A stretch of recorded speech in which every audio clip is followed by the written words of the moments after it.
Yo, what is going on YouTube? I am Germ here. Today we have my MSI mid lane tier list. If you guys haven't caught the other tier list we have done so far, we went through top lane a couple of days ago. We went through jungle yesterday, and both of those videos have actually performed pretty well. We've had some pretty good feedback. Obviously, there's a lot of debate and discussions going on, and some people like to voice their opinions in more constructive, nice ways, and some people like to let their voices be heard in, a little bit, maybe not so nice ways, but that's totally fine. That's expected, but at least, the videos have been getting decent views, decent likes, all that stuff, and I appreciate it so much. So obviously today, we are going to be running through the mid laners. I think this is going to be a fun one because it's a high profile, exciting position. Mid lane's a little bit weird this year because the meta has been a little bit different. Honestly, this is one of the weakest mid lane positions I can remember in quite some time as far as how strong it is on the Rift. Not necessarily these players, because there are some very great names.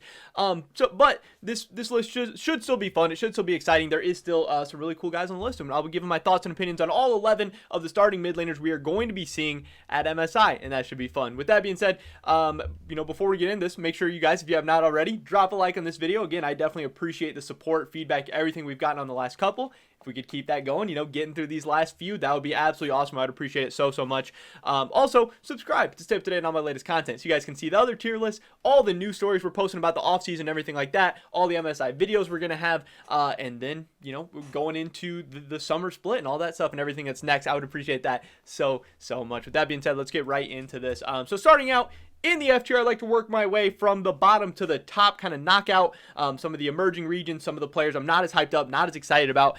Starting out in the F tier, I have Cody for the Latin America for Infinity Esports. To me, he wasn't super exciting. Nothing really stood out to me as I started to research into him. And honestly, with a lot of Infinity Esports, I'm not super excited about a lot of their players. For Cody specifically, he did have a 4.51 KDA in the league. Again, having that KDA, that's solid, that's good, that's decent. But for these emerging regions, we like to see a lot of these players with these huge pop-offs, stand out stat lines, KDAs, scores, making really big plays, because again, the level of competition that you get at MSI or at international events is going to be a huge step up from what you're seeing day to day in these emerging regions. Even if the team that wins your emerging region is really solid and really good, you're still playing against competition that's probably just not as strong day in and day out. So you really are looking for people who are running up those stats. I don't believe we've seen Cody internationally the last couple of years at least, so we don't have a ton to go off of. Again, in the league, he was solid. 4.51 KDA, nothing to scoff at. He's good. He made it to MSI. He's going to have this chance to prove himself as maybe one of the best mid laners in the world. But I have him starting off in the F tier, beginning off our tier list. Next up, for the TCL, for the Istanbul Wildcats, I have Saren. This is another guy who, he has decent stats, 6.97 KDA in the TCL.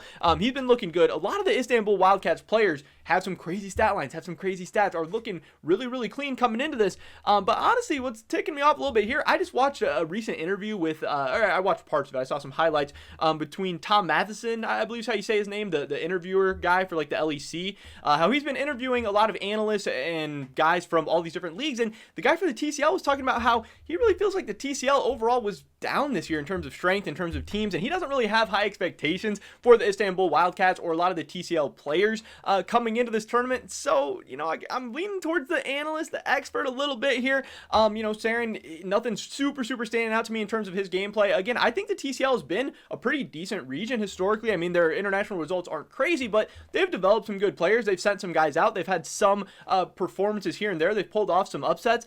But to me, Saren is going to be in the F tier. Next up, we have Chaz for the LCL. Again, I talk about it with all the LCL players. For Pentanet, they all have crazy stat lines. They all have to put up insane stats, insane numbers. They're all really hard for me to rate because initially, looking at their stats, looking at their performances, it's eye-catching, and you're like, damn, these guys maybe have some potential. They're dominating their league. They're putting up they're doing crazy things over in Oceania. But I do think that the LCO, like, common sense would tell me that they're going to be a little bit weak, that they're going to be a little bit down, that with all their players leaving, going to NA, not all of them, but they've had some players leaving, going to NA. Already was historically a weaker region, obviously an emerging region, one of the bottom tier emerging regions, losing more of those players, having players for more incentive to go to NA, having some issues with funding and just the development of their overall league, that the LCO talent-wise is probably down, and dominating in the LCO is maybe not as impressive as dominating in some of these other leagues. And that doesn't mean that Pentanet can't do well. It doesn't mean that Pentanet's players can't be good. but it just is leaving me, with a little bit of a bad taste in my mouth about a lot of them. And when I'm analyzing the numbers and kind of breaking down scores and everything, it's hard for me to put these Pentanet players a little bit too high because I'm just kind of keeping all that stuff in the back of my mind. And a lot of them don't have international experience either. So Chaz is going to be at the top of the F tier for me, and I think that's a fair spot. Next up for Detonation Focus, me in the C tier, we have Aria. This guy, he had some crazy stats in the LJL. He had a 12 KDA, which is absolutely insane. That is just popping off. And again, KDA and stats like that should not be the end-all be-all, but the LJL, also one of the weaker emerging regions, hasn't had great stats and performances and everything historically. But Aria, with that kind of stats, putting up those kind of numbers, I think he had like 1 death per game. There might be something there. That might be something a little bit exciting, a little bit interesting, a little bit different. Again, I don't think he had any recent international performances.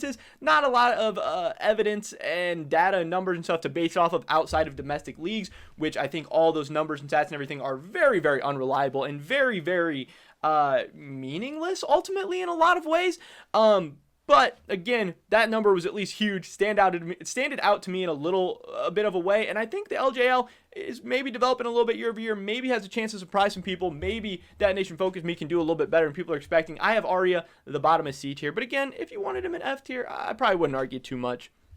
Next up, for the CB LOL and Pain Gaming, I have Tinones in the C tier. This is a guy who we've actually have seen internationally before. I believe the one time was in 2014 Worlds for Kaboom, which is a super throwback. He didn't have an amazing tournament. Kaboom was one of the weakest teams at the entire tournament. He had like a 2.06 KDA at Worlds, so nothing too crazy. It's not like he had a standout international performance or anything like that, but does have some international experience that is a little bit maybe over some of these other guys. And in the CB LOL, he had a 10.89 KDA during the regular season. Again, another just absolutely crazy, massive number. Pain Gaming went on an absolute tear in the second half of the CB LOL. They're coming into this tournament hot. Tinones is a big reason why. And again, him having a little bit of international experience, maybe putting him over some of these other guys on the list a little bit, getting him into the C tier for me.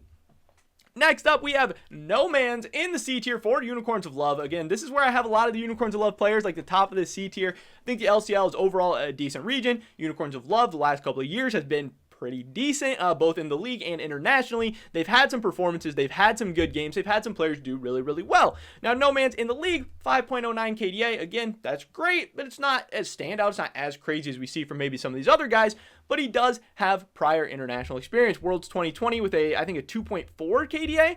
Not that good, not that great, but again, I think that experience is still really invaluable and will help him maybe be able to perform against some of these lower ranked mid laners. But then also in Worlds 2019 with Unicorns of Love, him pulling off a 3.2 KDA is actually really impressive and really stand out. And overall, that's a pretty good showing from an emerging region mid laner. So in that way, Nomans is a veteran. He has that experience. He has been pretty respectable and pretty formidable, especially when ranking him up against these other kind of emerging region mid laners, these lower tier teams, lower tier mid laners. So that's why I think Nomans could potentially be the top of this group. But if you had made a case for Tinones or Aria or Chaz, maybe even, I could see that. Maybe you could argue they deserve to belong in the B tier, something like that. I could definitely see that as well. These lists are very subjective, and at the end of the day, very difficult to make. Next up, we're moving on to the B tier. For me, it is Humanoid. Now, this guy is so hard for me to rank because at times last year and even this year, this guy's been an A tier mid laner for sure. He's been one of the best, if not the best mid laners in Europe. But he is coming off a not very great international performance last year, not even being able to make it out of the play-in stage at Worlds as a major region team. That's a big black eye, and he did not have great performances. And then in 2021 in the spring split for Mad Lions, he was not very good. He had a rough regular season split. He did step it up in the playoffs. He had some big performances for them. He is a big reason why they were then able to take down the championship and a big reason why they're even at MSI in the first place. But Humanoid is a very inconsistent guy. Again, he's coming into this tournament maybe on a high. He's coming into this tournament maybe a little bit hot. Hopefully him and all of Mad Lions in a way will be able to carry this over. But he had a rough regular season. He had a rough last international event. Even though he has the potential to be great, he's got to prove to me that he can do it first before I'm willing to move him up higher up in the tier list, even though I think he definitely has the skills and the potential to be much higher. That is all I have for the B tier. In the A tier, we have Maple. If you are an LOL Esports fan, you know this guy for sure. He has always been at international events way back in the day with Flash Wolves. He has just a ton of insane performances. I mean, we had him, I think the last event was the 2018 Worlds where he had a 4.64 KDA.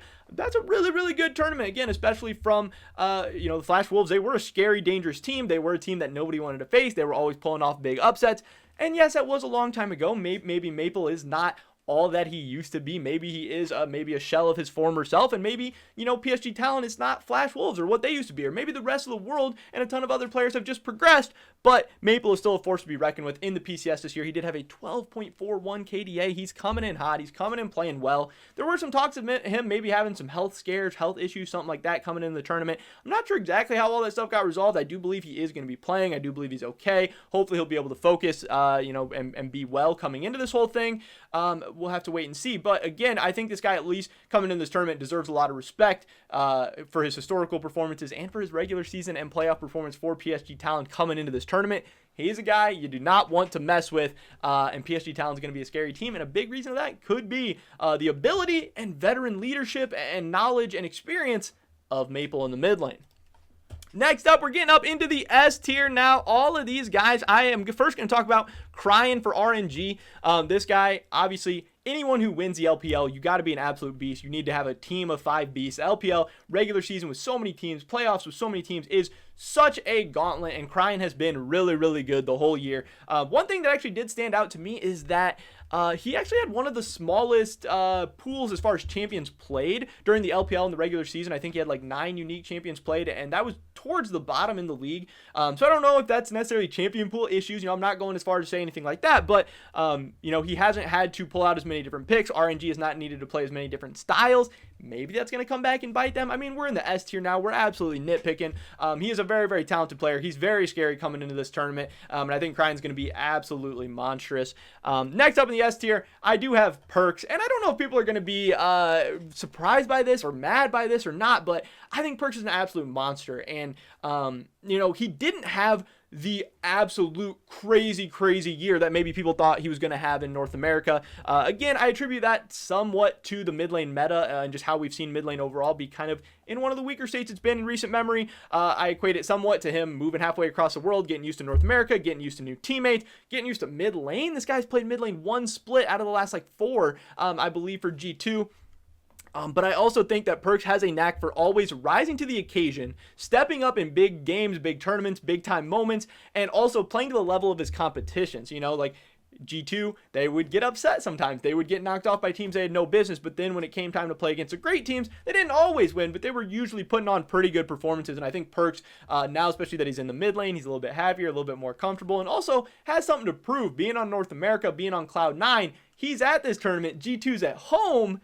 I don't know. I think he's got a chip on his shoulder. I think he's going to come into this tournament really, really hot. The big thing historically, the big memory for me is Perkz in the mid lane, beating RNG on that team that had Wadid and Hjarnan in the bot lane, that G2 team that was not even supposed to be all that good. And Perkz absolutely carried them in that series. He kills Uzi in one of the big fights in the last games. It was absolutely crazy. And I hope we get some big moments like that coming out of Cloud9, coming out of Perkz at this MSI. Maybe I'm being a delusional NA fan. I don't know. But I think Perkz is an S tier mid laner. I think he's going to prove that he does belong at this tournament. I think he's going to be a massive, massive asset for Cloud9. I think it's going to be a ton of fun to watch. But at number 1, at the top of the list, you got to go with Showmaker. He's coming off, defending world champion, insane stats in the LCK, in the Kespa Cup, in the regular season, in the playoffs, huge champion pool, very, very aggressive. He's coming in. He wanted to face against G2 and stuff, but, he'll settle for Perkz. He'll settle for RNG.